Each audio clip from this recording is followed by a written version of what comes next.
those beautiful clouds? Those aren't clouds, Daddy. Those are chemtrails. Chemtrails? What are chemtrails? Chemical trails, Daddy, and they're very bad.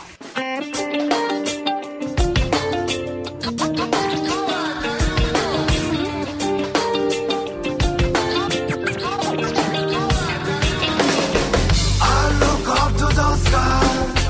Can you tell me why? Can you tell me why? I don't wanna see you cry. I just wanna see you smile. Baby, I look up to the sky. Can you tell me why? Can you tell me why? I don't wanna see you die. I just wanna see you smile. Baby, looking at the sky and we can see clear. Blue skies are gold and white. Lines appear. Them say it's natural. Me not believe them. Them say it's vital. Me not listen to them. Something strange is going on. Feel it in my heart, sensing something strong. Gotta save the future, put the rumors to rest. Gotta help the children and give it a best can. Stand around and be blind to the frost can. Taking no more, how can we relax? I look up to the sky. Can you tell me why? Can you tell me why? I don't wanna see you cry. I just wanna see you smile. Baby, I look up to the sky. Can you tell me why? Can you tell me why? I don't wanna see you die. I just wanna see you smile. Baby, living on earth, we must respect the earth. Human and animal, we all deserve the right to peace and opportunity. Hi, this is Dane Wigington with GeoEngineeringWatch.org radio for the week of August 9th, 2014. As always, we have Russ Tanner with us today. Russ, constantly busy at this fight and subjected to a lot of spraying in his area, which is not helping his health. Craig Ballin with us today as well. Craig's perspective is very important. In fact, Craig brought some absolutely shocking videos to my attention we'll talk about a little later on in the show. I want to talk again for a moment about cognitive biases. And so many people right now, I know we've talked about this before, but it's so important because it's what must break down for people to see clearly, for them to see reality instead of seeing through a colored lens. That all of us are affected in some way or another by our biases, by our mental filters. Definition of cognitive bias, quote, are tendencies to think in certain ways. Cognitive biases can lead to systematic deviations from a standard of rationality or good judgment and are often studied in psychology and behavioral economics. Although the reality of these biases is confirmed by replicable research, there are often controversies about how to classify these biases or how to explain them. Some are effects of information processing rules, i.e. mental shortcuts, that the brain uses to produce decisions or judgments. Such effects are called cognitive biases. Biases in judgment or decision-making can also result from motivation, such as when beliefs are distorted by wishful thinking. We have plenty of that going on around us. A lot of activists, in fact, that I know that have decided to go sit the bench somewhere and think happy thoughts, and I'm all for keeping a positive motivation behind what we do and the hope for a positive outcome, but sitting the bench just to get out of the fight and think happy thoughts is not going to get the job done. I'll continue here. Some biases have a variety of cognitive or cold motivational, or cognitive cold, or others are motivational hot explanations. Both effects can be present at the same time. Also, again, these biases we've all been brought up with. Wherever we're born, we're likely to subscribe to the belief system or the overall societal perspective that is prevalent in that area. I mean, certainly this can't be denied. Religious beliefs are a good example of this. Wherever a person's born, wherever they're raised, they're likely, not destined to, but likely to take on that belief system in some form or another. And it's imperative at this critical juncture that people abandon their belief systems and start to look at reality from every perspective.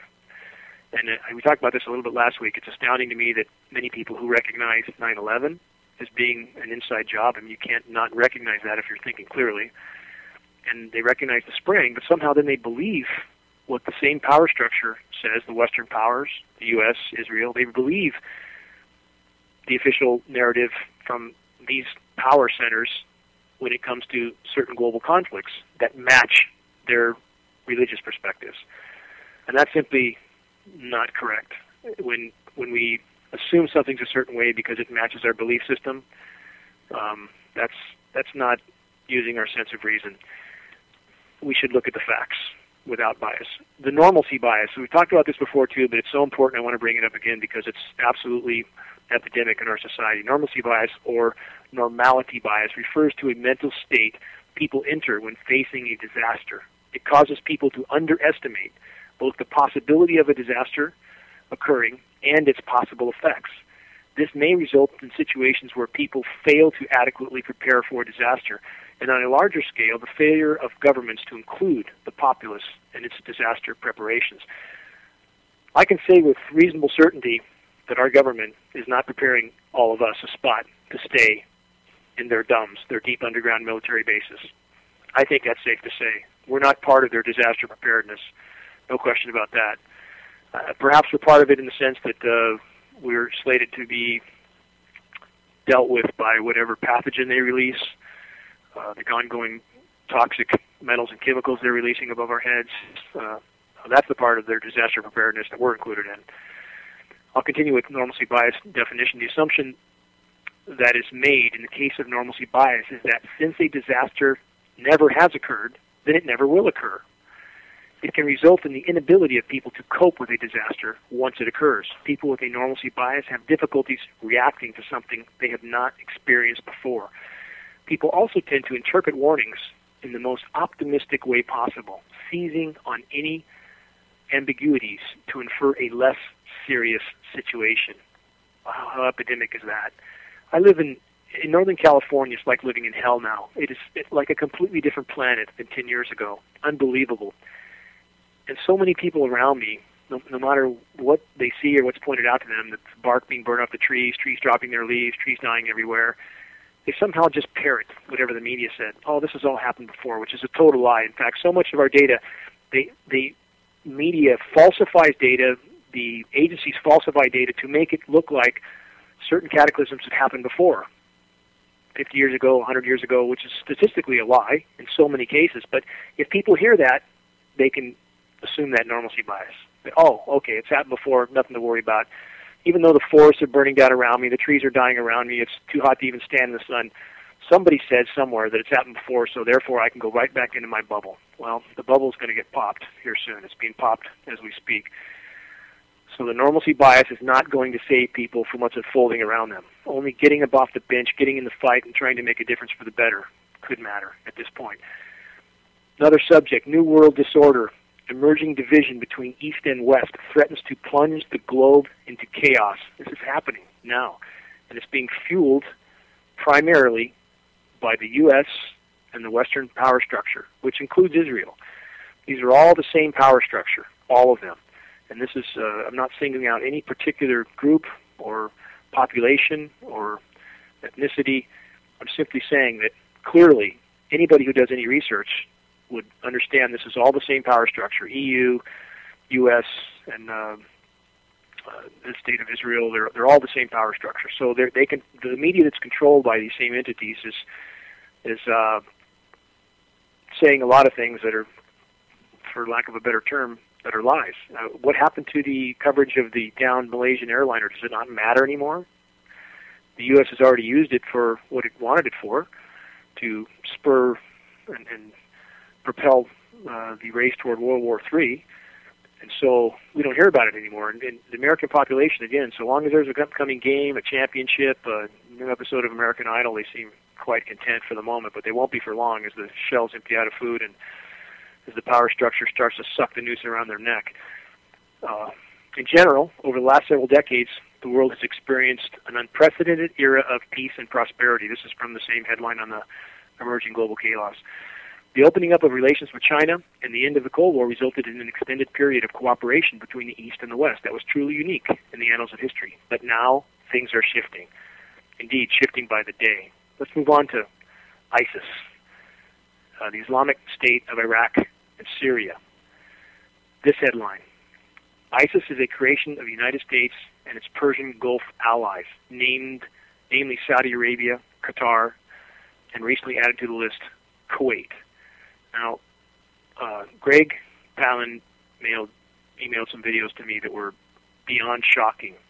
Our news doesn't talk about it here because they can't use it for a tool, because if they tried to, there would be a lot of counter data coming out to make clear that these monsters that are ISIS, and they are absolute animals beyond belief. I mean, the videos that I saw of young, very benevolent-looking men and women are being machine gunned.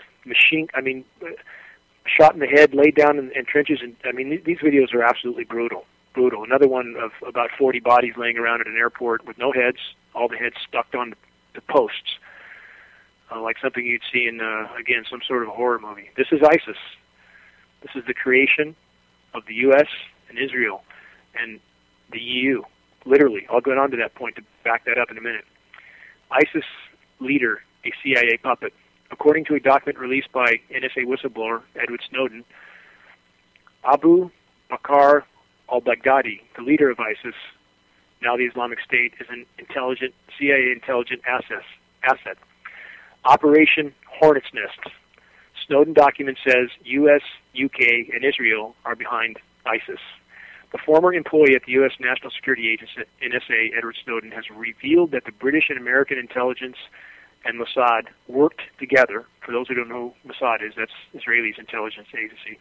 Worked together to create the Islamic State of Iraq and Syria, ISIS. Snowden said intelligence services of these three countries created a terrorist organization that is able to attract all extremists of the world to one place, using a strategy called the Hornet's Nest. NSA documents refer to a recent implementation of the Hornet's Nest to protect the Zionist entity by creating a religious and Islamic slogans. According to documents released by Snowden, this is a quote from the documents, the only solution for the problem of the Jewish state is to create an enemy near its borders. Leaks revealed that ISIS leader and cleric Abu Bakr al-Baghdadi took intensive military training for a whole year in the hands of Mossad, besides courses in theology and the art of speech. Facts. ISIS leader al-Baghdadi was once a super high-level prisoner of the U.S. government, despite the fact that the U.S. had offered a $10 million reward for him. The Obama regime ordered his release in 2009. Fact number 2, the Obama regime, with its major support from Senate neocons John McCain and Lindsey Graham, gave hundreds of millions in military aid to Sunni jihadists in Syria. Thousands of individuals receiving U.S. aid are now members of ISIS. In fact, ISIS has even posted pictures of ISIS fighters with U.S. Senator John McCain on the Internet. Israel has directly aided Sunni jihadists in Syria by bombing Syrian military assets during jihadist attacks. The Israeli Prime Minister has reacted to the ISIS-spearheaded Sunni-Shia civil war in Iraq with borderline glee. The President of Israel also suggested that the Sunni-Shia war has, quote, is beneficial to the future of Israel. The U.S. and Britain provided Sunni jihadists with Toyota trucks in Syria when an army of ISIS fighters rolled over the Syrian-Iraqi border. It looked like a commercial for Toyota. Well, that's what we have. And if anybody wants to view the films that Greg forwarded to me, I mean, they're so far beyond shocking that one is sobered by that to the point that it's hard to get it out of the mind, you know. And it's something that we have to face. The same people spraying us, the same power structure, are at the core of these atrocities. And don't think they wouldn't do the same thing to you or me the moment they have the chance. They will. They're killing us all slowly right now as things begin to unwind much more rapidly. Anything's possible. So let's go to Ukraine. In Ukraine, the U.S. is dragging us toward war with Russia. This is a headline from The Guardian. Washington's role in Ukraine and its backing for the regime's neo-Nazis has huge implications for the rest of the world. Absolutely huge. I mean, we have right now what amounts to an ethnic cleansing in eastern Ukraine. I mean, they're bombing innocent civilians as a matter of routine. They're intensifying that. They've, of course, not allowed any investigation to be done of the airliner that was shot down because I think they know the data would be very damning to the U.S. And so far, Russia has sat this one out. Whatever dark history Russia has, and it does have a dark history, they're not fueling this fire. This is the U.S. and European powers that are increasingly desperate. They know the walls are closing in. People are waking up to things like the atrocities I just described in the Middle East, also the spraying. Many people waking up to that. Hard not to when the planet starts dissolving around you. And even at this late date, it's interesting that there's a lot of people, even in our movement, even the anti-climate engineering movement, that are still saying exactly what the climate engineers want them to say. It's cooling. The planet's cooling. Well, that's just a sales pitch for geoengineering. So why are these people towing the line for the geoengineers? I don't know. Maybe somebody should ask them. But I encourage everybody, get past the bias, get past the wishful thinking, look at facts, and this is not about, as I've said a million times, it's not about Al Gore. It's about facts. Terrible thunderstorms, just another headline. Terrible thunderstorms of fire over Canada as Arctic territory continues record burn. It's not just the Arctic. It's not just Australia. It's not just New Zealand. It's not just Tasmania and Siberia. It's the whole world. The forests are burning down around the globe. Does that happen because it's getting cooler? Does methane release? Methane can only release when it gets hotter. Is methane releasing around the globe because it's getting cooler? I'm just asking people to think. That's all. Think. Climate engineering is making a bad situation exponentially worse. And now you hear a lot of the science community acknowledging the fact that I've said for a number of years, because the data indicated this, that warm water pumping right straight up the Atlantic seaboard into the Arctic, where it used to deflect south below Greenland. This warm water is pumping right into the Arctic, thawing methane hydrates. Well, how do these air currents get so altered? Back to geoengineering. Climate engineering has altered upper-level wind currents. That's altered ocean currents. It's pushing warm water into the Arctic. And now it's very likely, if not probable, that the methane release will seal all our fate. And climate engineering is directly related to this. Our only chance is to stop the insanity in our skies. So now we have what's called, this is from this headline again, they call them pyrocumulonimbus, and this is in layman's term fire thunderstorms. It's happening everywhere. We just had 3 huge ones here in Northern California. Again, these giant cauliflower clouds. It looks just like a rising thunderhead, but it's strictly from the fire. And it's astounding how hot the burns are. Again, fires all over the globe are happening. We had an unexpected benefit of an article in SoCo magazine 3 days ago, and that magazine has helped a lot. They had great courage in publicizing that, and of course the trolls came out in droves. They do not want, the disinformation machine does not want that type of magazine putting that type of publication out, because it is going to perhaps spur other magazines to doing the same. In fact, there's some communication happening with magazines in the southeast that may follow suit. They wanted to see how the reception was with the SoCo article, and the last message SoCo posted was, there were hundreds of comments, I think 400 plus at last count, 95% in favor of their publication. Of course, the trolls were there just absolutely going at it, but and even meteorologist Jacob Wyckoff, who's clearly a honorless, spineless, paid disinformation troll. But they're not able to turn the tide anymore, these disinformation people. In fact, I hope soon these people like Jacob Wyckoff, I hope will have to answer to the public as to why they lied to hide the crimes of the power structure. Why? What was their motive? And I hope the public holds them legally responsible as accessories to this crime, because they are. So I'll end with this note. Activists need to be active. It's not enough to know about a subject, to agree it's happening, and to maybe mention it once in a while. It's not enough. It's not going to get the job done. People need to get involved. Set your priorities right. It doesn't mean somewhere in between the cruises and the baseball games and the soccer games or whatever else people are doing. Somewhere, if you manage to have a few extra moments, you might take the time to text some information to somebody or bring up a subject. That's not going to get it done. We have to be involved. Activists means being active. It's going to take all of us. All of us are needed in this battle. So, on that note, two people who have given just about all of the fight at this point are Russ and Greg. Russ, you there? Greg, you there? Yes, sure I am, Dane. I'm here too, Dane. And hey, Greg, I want to toss it to you for a second. You went this week to the casket manufacturing plant, yes? Yeah, I sure did, Dane. I took a short video, sent it to you.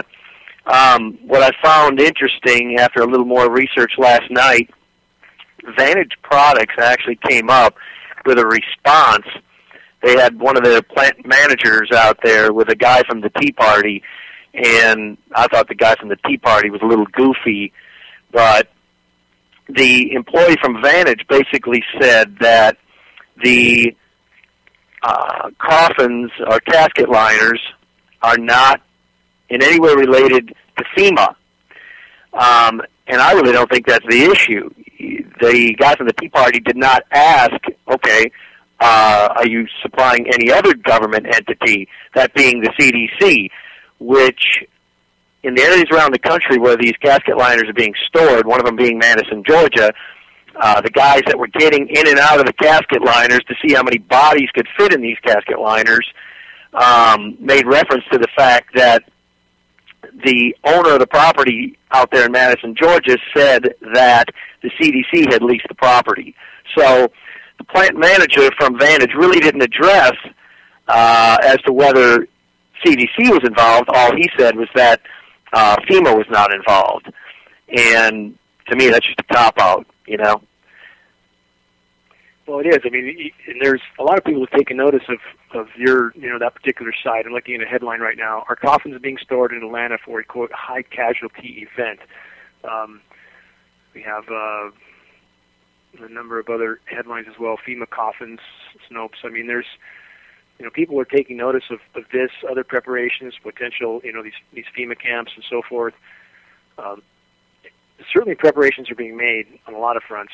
And we've talked about the DUMBs before, the deep underground military bases, but how many red flags need to go up before the population wakes up and realizes we're heading down the last curves in the road right now before a different reality completely. So from all these global conflicts and the Ebola thing continues on, people, that's certainly something you could tie into where you went, Greg, and their preparations.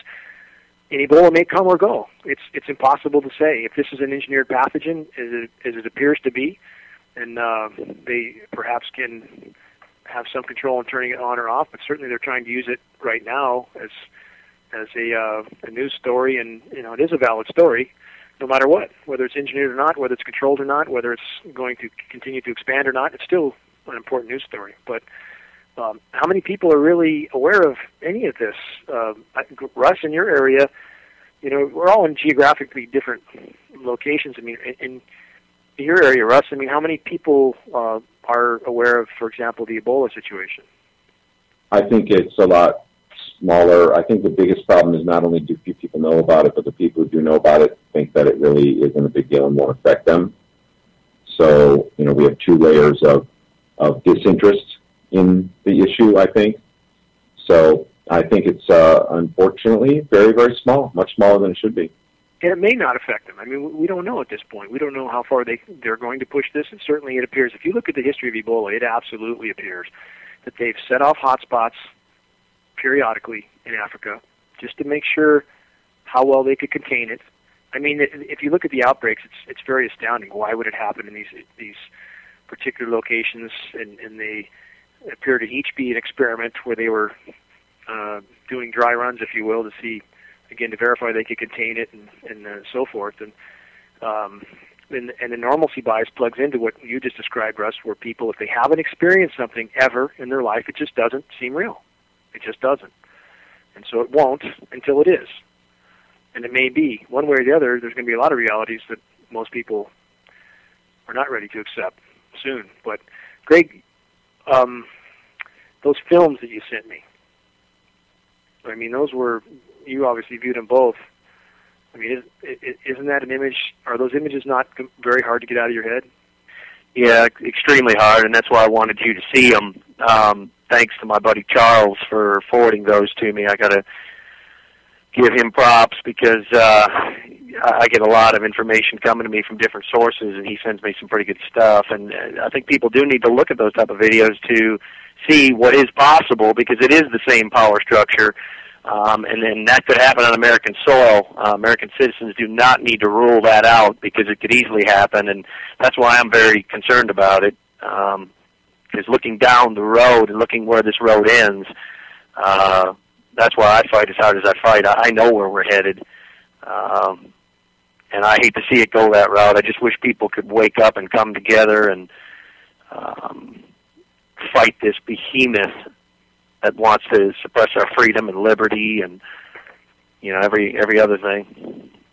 Well, I think past this point, I don't think there's any doubt that this machine wants more than that. They want our lives. Yep. I don't say no doubt about it. I don't say it lightly. I mean, if one just simply looks at this mathematically, and this is where the back to the normalcy bias, back to the denial, and all sides of the fence, not just one or the other. So many people, even I'll take the progressive community as one example, and I'm not singling out any particular community. I'm just saying I've talked to people and would be more considered that arena in a very environmentally conscious area of Northern California. And the majority of those people felt that the planet could support 15 billion if we all just had a garden in our front yard.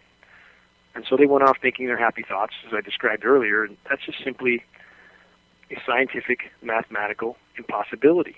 In fact, I've looked at some very credible studies on truly sustainable populations if the planet was healthy and if everything was done correctly, neither of which could be further from the truth right now. 1.5 billion, the most optimistic study out there for a truly sustainable population, if everything was done perfectly and if the planet was healthy. And those numbers are hard for people to deal with. And you hear the argument that, well, part of my own family members made this argument. If you put everybody in the world together, they would fit in the state of Texas. What does that mean? I mean, how does that make an argument the planet can sustain more? I mean, if you look at indigenous populations and the amount of terrain it took to sustain them, and depending on the terrain, I mean, there's areas where it took a square mile per individual to sustain that population, short of industrialized technology. I mean, there's areas that could support larger populations that were wetter and more vegetation, of course, but it's not a matter of space, it's a matter of resources. And so if the planet could support all of us, how come the fish stocks are down 96% already, 97%, virtually crashing? So, I mean, how many people around you guys, Russ and Greg, have any idea that this party, this fossil fuel fiesta, in the words of James Kunstler, can just keep going on forever? Don't people around you think that somehow, because they've seen too many futuristic movies, that technology will always fix everything and we'll all just keep plowing forward? I think they do, Dane, and like we've talked about, over here on the East Coast, I've poured probably 5.5 inches to 6 inches of rain, somewhere between 5 and 6 in the last 3 storms in the last 3 or 4 days. So the trees aren't experiencing the kind of death that you're seeing out there in California. We're not dry as a bone. It doesn't feel like hell yet. So I think people are just going to party on until they see signs slapping them in the face that we might want to take an interest to that in this, and by then it may be too late, and that's why we definitely got to work hard to wake them up just as fast as we can. On the U.S. climate situation, I hope people at least look at the images in the presentation, Engineered Drought Catastrophe, Target California. I put a series of NOAA maps in there spanning the whole first part of this year. It's astounding. I mean, it's such a consistent sequence of maps showing absolute meltdown in the west with cooler than normal in the east, and it's unprecedented. It's completely unprecedented. Whole meteorological community, they're scratching their heads because geoengineering doesn't fit in their reality. So we have this small island of geoengineered cool down in the eastern U.S. that's confusing a lot of people, but I hope folks look at that presentation, release the maps in it to see that. But aside from the climate, Greg, what about just the notion that we can keep burning fossil fuels forever? We can keep driving our Winnebagos forever and building high rises and expanding, perpetual expansion on a finite planet. How many people get that can't happen? I think it's unfortunately still a small percentage, although more are waking up to that reality. But I think as bad as Al Gore is, the inconvenient truth, woke up a few people and they started buying Priuses, and it's good to see that. But you still have the Atlanta crowd that loves to buy their big SUVs, and from what I hear, Al Gore's got a fleet of them himself. Probably does, yeah. He's the epitome of hypocrisy. But even if everybody bought Priuses and solar panels, and I did lectures on climate change before I really focused all on climate engineering as the bigger issue. And so many people, when you got done, wanted you to tell them if they just bought an electric car and a few solar panels, we'd all live happily ever after. And that's not the case. Those types of technologies are fossil fuel extenders. That's all. What do people think it takes to make a Prius? How much energy does it go into those batteries? And the energy density, this is very important, the energy density of a battery-powered car is very, very fractional compared to the energy density of fossil fuels. So you cannot carry enough energy to really make that kind of conversion. You can't. You can't match the energy density of fossil fuels. They'll never replace it in that sense, and our society's been built on it, and it's going to end. It's ending now, by the day. It's ending. And people don't want to believe that. They don't want to see it, but they're going to have to face it soon. And I would argue this. I've had some, they're no longer friends, but they've written me off, but they accuse me of being, I don't know what term they use. It was not a pleasant term, but they accused me of being psychotic or sick because they felt I wanted the current paradigm to end. And my response to them, and I think I've said this before, my response to them was, who's more twisted? The fact that I'm willing to live on a much more primitive level so that my children might have a future, or you, who wants the party to continue, even if only a few more months, at the cost of no chance for your kids having a future? Who's twisted? Who's psychotic? I would rather live in a teepee and eat acorns to have any chance of my children having any future at all, to experience nature and life and to contemplate all that, as opposed to having all the toys and cars and motorhomes and for a few more months partying while any chance of survival is eliminated. I don't know who's got the right perspective. But Russ, I'm leaving you out here, buddy. I'm sorry. These things, when you got kids, it encompasses everything you think and feel. All you can try to do is every day figure out a way to salvage any chance for their future. So no problem. I mean, for me, it's I say this all the time, I know, but I'm very sensitive to the spraying and the aerosols, and they cause inflammation in me. Dr. Russell Blaylock has talked about that. I feel for all the children who are suffering, and one of the big sources of a lot of the illness, I believe, has to do with inflammation. And small particle aluminum is extremely inflammatory, and I suffer from this daily, absolutely daily. I typically get 5.5 hours of sleep because I can't sleep through it. And this is how much it affects me, and I've had a small army of people contact me in the last few years who are going through the same thing that I'm going through. So, I mean, I very much feel for everybody who's going through this. The children are the biggest victims in all this because they don't even have a chance to live, to know what life is supposed to really be like and what it is like to breathe clean air. They don't. I remember when I remember extremely clearly, I've had certain epiphanies through life, not anything that wasn't just a simple rational deduction, but one that didn't seem to hit others for reasons I don't understand. I remember being 11 years old on a baseball field in Southern California, choking on the smog. You could only see a quarter of a mile. I mean, it was, we live right by the mountains at the base of San Gabriel Mountains, but it was so bad. I mean, they would cancel recesses, cancel baseball games, and I remember days where you can't breathe in. At the end of the day, you can't breathe in. And I remember at 11 years old standing on the baseball field this one particular day and just profoundly baffled at why the adults around me weren't alarmed at that. And I remember thinking at 11, I have to get the hell out of here. I have to get out of here. Not my parents, not the coaches, not the other parents. Nobody seemed concerned about it. You know, you're living in this toxic soup. And I, again, back to all the biases we mentioned earlier, for whatever reason, I didn't have any fluoride in our water. Maybe that helped. Our water came from a stream. And I always appreciated that water for some reason. I can't explain why, but I somehow, or for some reason, knew that it was very special what we had. So maybe I didn't have enough fluoride. But anyway, even now, how can the vast majority of society believe when they watch Bloomberg TV or CNN, this talk of expansion, getting the economy going, getting it going where? The planet is already completely plundered. Where's it going to go? And why can't people see this? I don't understand. Russ, can you give the call number? Absolutely.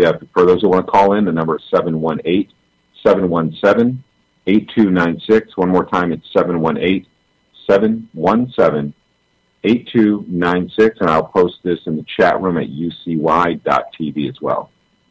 What you said about inflammation, Russ, is extremely accurate. You know, inflammation in so many different forms is the cause of so many different human ailments, and yes, these particles are completely inflammatory to the human system. So not only that, Dane, but lack of sleep. When you have inflammation, you have some of these chemicals, they actually systematically prohibit deep sleep cycles. And this is what I've been going through since I started experiencing the spraying in 2005. And this is happening to a lot of people. Of course, I'm one of the more sensitive ones, so I'm not among the majority, but the minority I am among is not a small number. And sleep is a killer. In fact, you can't lose as much sleep as you can food. I mean, sleep is absolutely essential. And in a very short time, if you don't have some decent quality sleep, it will deteriorate your health quicker than the lack of quality in food. People don't understand how important this is. It won't just deteriorate your health, it will kill you. Absolutely. You can die of sleep in as little as 5 days. You can die of sleep deprivation, and permanent psychological damage is common with sleep deprivation if it's complete in as little as 5 to 6 days. In fact, one case study on this was a radio announcer who was doing a fundraising event and stayed awake for 5+ days. Permanent psychological damage. So, I mean, sleep is absolutely imperative. And one night's sleep, if you lose half your sleep on any given night, your white blood cell production can be cut in half, and diseases ensue. So, yes. And plus that adds to, when your white cell production goes down, you get a slew of all kinds of infections, bacterial infections, and other issues that can manifest, and people will never make the connection to the fact that the aerosols are at the root of it.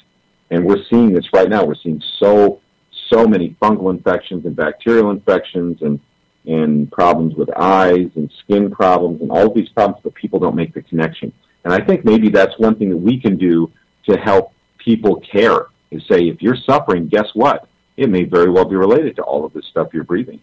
Don't you, Russ or Greg, either one of you guys, I mean, have you ever not had somebody say to you, oh, you blame everything on the spraying? I've got a lot of people say that to me. Have you guys ever had anybody say that to you? Yeah, I mean, I had that with mercury. You know, this is one thing I did, because I did a lot of research on mercury toxicity. And it's absolutely astonishing that 200 of the most common diseases today can be caused by mercury. And I think that it's been a silent epidemic for decades. It's not the only cause of disease, obviously, but it's been a silent epidemic for decades. Well, it is. I mean, and that makes the point that obviously there's other causes of problems. But this is what I say when someone says that to me, that I blame too much on the spraying. Mathematically, if one quantifies the amount of materials being dispersed and the already known effects, it's the single biggest piece of the pie in this equation.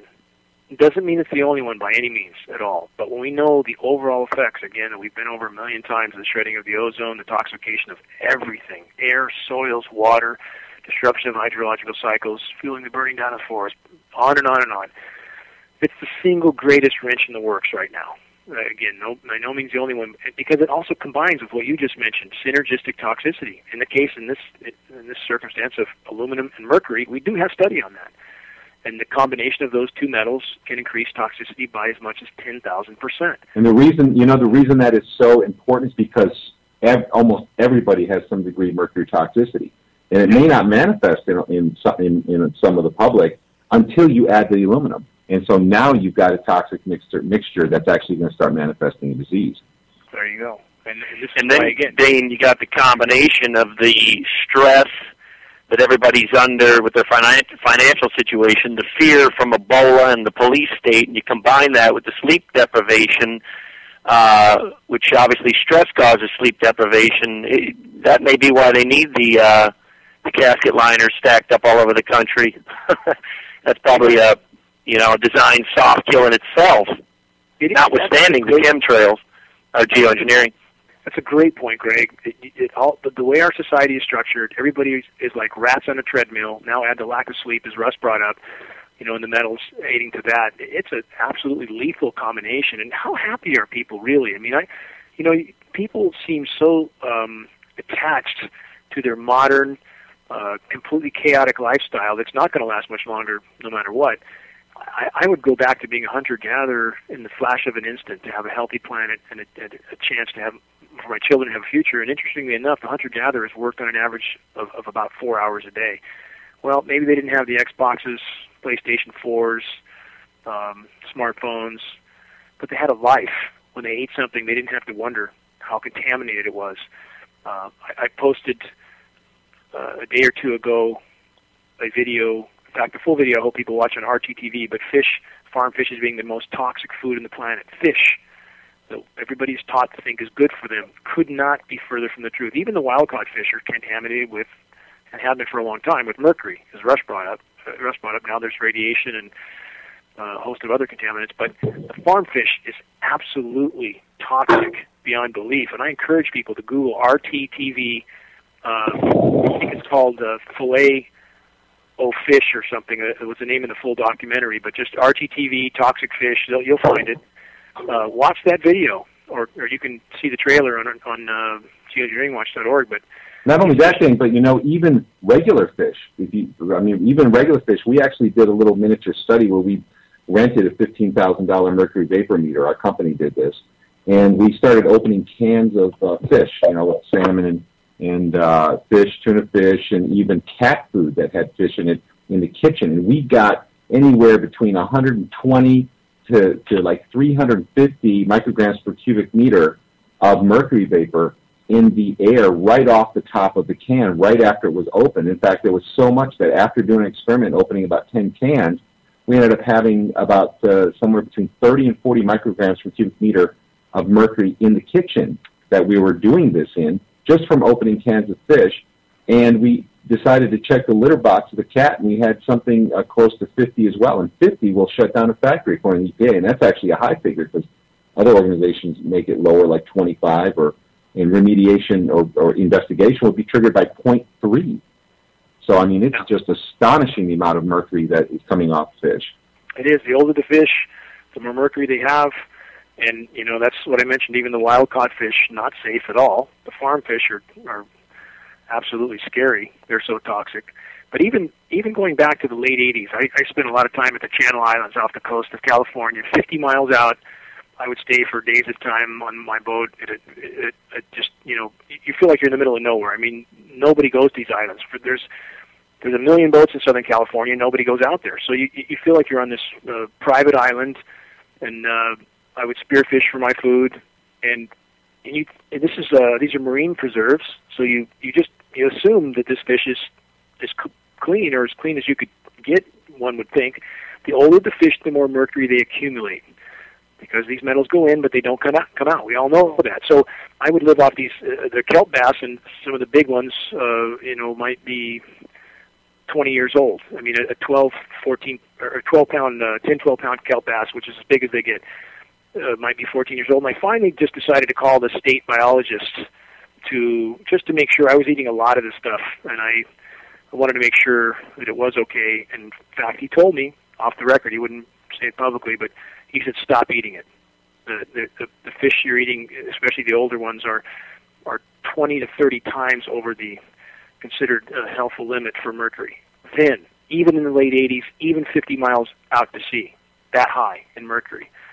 So we live in a toxic world. And I would ask who rationally would not go back to living in a world that was completely uncontaminated, healthy, functional, not sinking into, at this point, the track we're on is very near-term global mass extinction, global total extinction. I'm not saying we're going to end up there, and I hope we don't. And if people get up off the bench and help us get some critical things done, just starting with the stopping of climate engineering, perhaps we have a chance of not ending up there in totality. But who wouldn't want to go back? Russ or Greg, would you live that way? Would you live in a very primitive setting? And I think about where my particular location must have been paradise for the Native Americans. There was 2 village sites on my property. They're archaeological sites. We've protected them, and they lived here in a climate that wasn't too warm, wasn't too cold, lots of water. The river, which is in my backyard, was apparently the salmon were so thick you could walk across the backs. That's the legends, the stories. Would you go to that kind of lifestyle if you could? If you could, change everything and have such circumstances?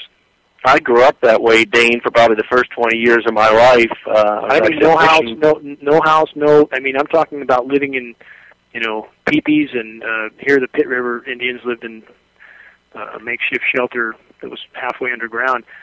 I'm talking about a primitive lifestyle.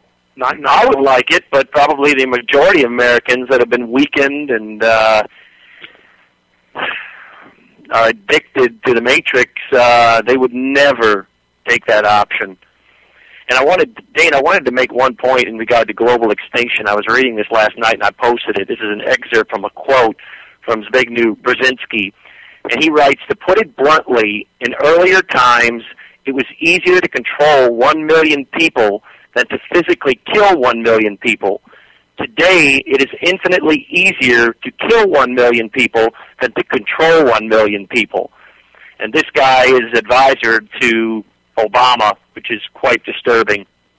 I wanted to get that in because in regard to global extinction, when people come, I get a lot of people that say to me, well, you're not saying that they're spraying us, or you're not saying that they're fluoridating our water. Look at what the power structure said.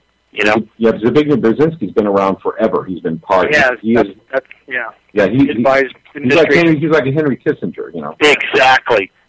Yeah, and Henry Kissinger's got his own set of quotes associated with him that are in regard to food control. But for those that would say, well, you're not saying that our government is capable of spraying us or fluoridating us or putting glyphosate Roundup in our food and Roundup-ready crops. Well, here's the evidence directly from the top. Former U.S. National Security Advisor and co-founder of the Trilateral Commission.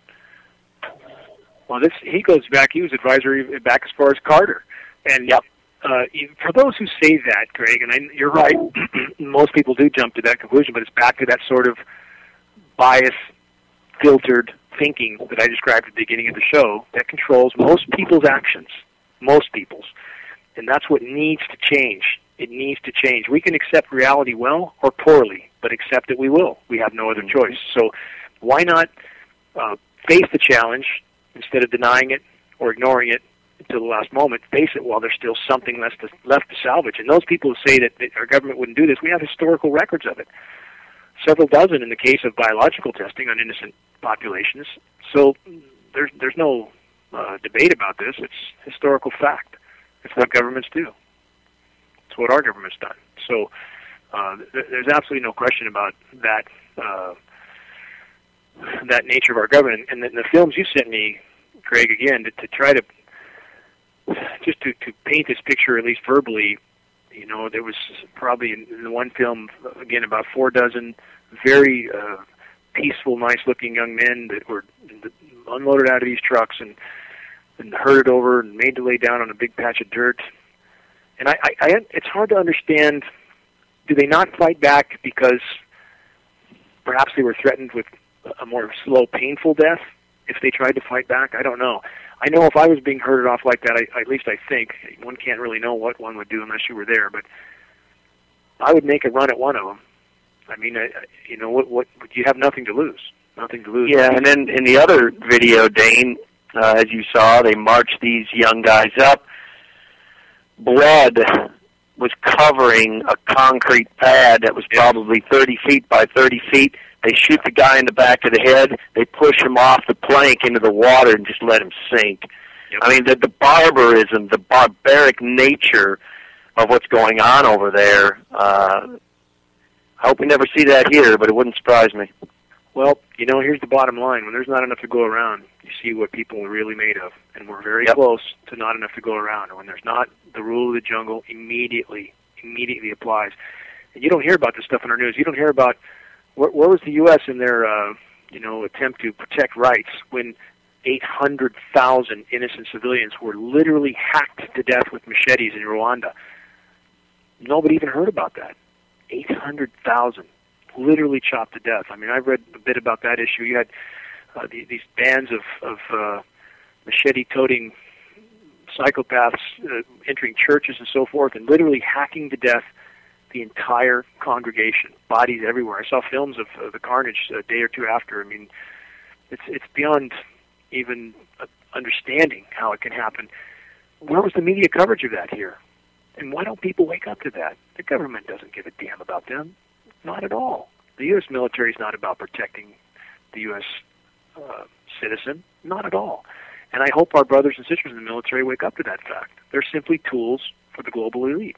There's good men and women in the military, as I always say, as I always want to say, and I just hope, I pray that they wake up, in time. And I think I brought up last week some very courageous Israeli military people that have said no, not participating anymore. I saw an interview once with an Israeli pilot that was absolutely inspiring to me. I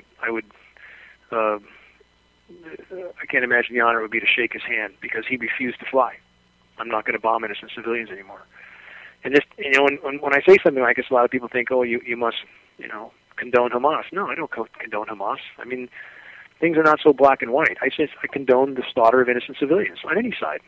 It's not right. It's not okay. So, you don't bomb ambulances. No. Like in the one video that you sent me, Dane. Exactly. You can't do that. That's why I had to post that. I absolutely had to. But the people in Israel are getting the news that the power structure wants them to get, most of them. And I don't know, have you guys seen, Russ, Greg, have you seen, there was films of protests in New York of the very fundamentalist Jewish members that, they have the black hats and the certain garb that they wear. You guys, the costume or the attire I'm talking about? Yeah. There was whole groups of them absolutely protesting what the Israeli government is doing. Good Jewish, devoted Jewish people protesting what the government's doing. Well, there's your Rothschild Zionism. People need to study that. They do. They do. I simply, I never would have believed the real power structure is. It is, and also ones you can't criticize. In Palestine, we would see such protests also in Palestine against Hamas. We would see that, except Hamas is beating, I think, anybody who tries to protest them, and that's certainly wrong as well, obviously. And we saw the same thing. In fact, I saw a film, I just saw it, of some people in Israel protesting what the government was doing, and they were literally, the police just stood by there and watched while a right-wing group beat the hell out of their fellow Jewish citizens for protesting what their government was doing. So it's no different. People are alarmed, Hamas beating some Palestinians for protesting. Israelis did the same thing, some of them, beating their own brothers and sisters for protesting what their government was doing. It's no different. Yeah, it's the same everywhere, right? Yeah. We're winding down. We've got a few callers who want to talk. I didn't know, Russ. Put one on. Yeah, caller with your phone number that ends in 40. Who are we talking with? Yeah, this is Steve from Nikiski, Alaska. Hi, guys. Hey, Steve. How are you? Hey, Steve, the pizza man. Doing great. Yeah, I've been writing on boxes with Sharpies every day, putting out probably 130 boxes a day, and it's making a difference. I can see it in my town, and the people are talking about it. Did you get your package yet, Steve? Did you get a package yet? I did not get the package yet, but I'm still writing it, so it doesn't. Probably because you're in Alaska. It might take a little bit longer. Steve, your story's an inspiration for all the other restaurant owners that I'm talking to try to encourage them to do the same thing. Dane wanted me to write something on the dying trees because I've noticed the trees are dying, but every time I sit down and try and write something about the dying trees, I tend to go into activism and how we can get the word out. So I'm actually changing my article here, and I'm going to write something more toward the activism side of things. Well, thanks to you, Steve. At least we got a little bit of airtime up there on the show, and that was big. You got about 13 minutes on my local radio show, and it really made a difference. People needed to hear from somebody other than me. They hear me, but hearing your voice and hearing your terms, the proper terms, and how to find the documentation really makes a difference. Thanks for opening up that door. And hey, on that note, also, hope people give an accolade to Coast, specifically to Rob Simone. The Coast to Coast show from last Saturday night was incredible. Well, the host, Rob Simone, my deepest gratitude to him, and I hope people can, again, track him down and tell him thanks, because I personally emailed him and thanked him for what he did, and good. I hope that they'll do some more of these shows. They need to do a little bit on it every week, maybe just 10 minutes of geoengineering. They do 10 minutes every week on UFOs. Might as well throw a little 10-minute section every week on geoengineering. That would be something, then it's every week. Yeah, and in the climate engineering issue, if something is killing us by the day, shouldn't that be a priority? And with Rob Simone, again, he was the most together host I've ever had, the most articulate and prepared and unambiguous. This is happening. We need to deal with it. Deepest gratitude to him. So. I agree. He did a great job. You both did a great job. I wanted to say, too, I called another local radio show, actually up in Anchorage, and got on Friday afternoon, Mike Procaro's show on 6:50 a.m. He comes on at 4 o'clock every afternoon, 4 to 6, drive time. And they talk about chemtrails. They have in the past. People get on there and talk about what they're seeing.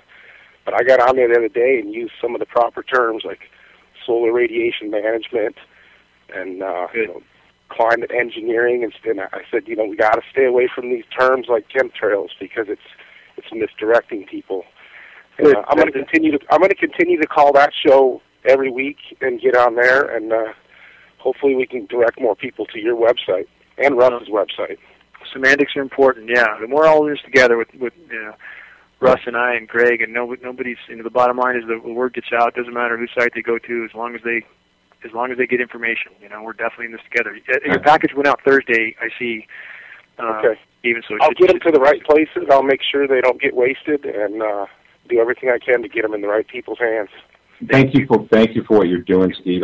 We do have one more call we could probably squeeze in here. That's right. Go ahead. Thank you for calling, Thanks, Steve. All right, caller with your phone number that ends in 48. You're on. Who are we talking to? Hi, gentlemen. This is DJ. Real quick, I want to say I think back east, it's much more slow motion as far as things dying than it is what we've been watching in California. My sister just celebrated 30 years in the house they built outside Philly in the country, 2.5 acres. About 10 years ago, they had to take out the 2 rows of pine trees they had planted on the property lines. They've all started to die. And then 2 years ago, they had to take out all the maple trees that they had planted to line their somewhat long driveway, and they were gorgeous. They were like a tunnel, and they just started dying off. Nobody could tell them why. My brother's a landscaper. He always kept up real good with the maintenance and keeping things healthy, but he lost them all. They cried when those trees came down, I'll tell you. I feel the same with reason. When the agencies say they don't know why, when these paid quote-unquote experts say they don't know why, it's about as ludicrous as, again, finding a body in the street with 5 holes in the back of the head and saying, we can't understand how this person died. We just don't get it. And that's about how ridiculous it is when the rain is full of metal, UV's off the charts, but nobody knows anything, right? This is the society we live in. People have to wake up, period. They have to wake up now. BJ, thanks for calling. Great. Thank you. Thanks for joining us, too. Russ, you finish up there, buddy. Absolutely. Thank you, BJ, for calling. And Steve, thank you for all you're doing. This is Russ Tanner on behalf of Dane Wigington and Greg Palin for GeoEngineering Watch Radio. We're here on UCY TV every Saturday at 3 o'clock Eastern, 12 noon Pacific. Come see us next week, 12 noon. Join us every week at ucy.tv.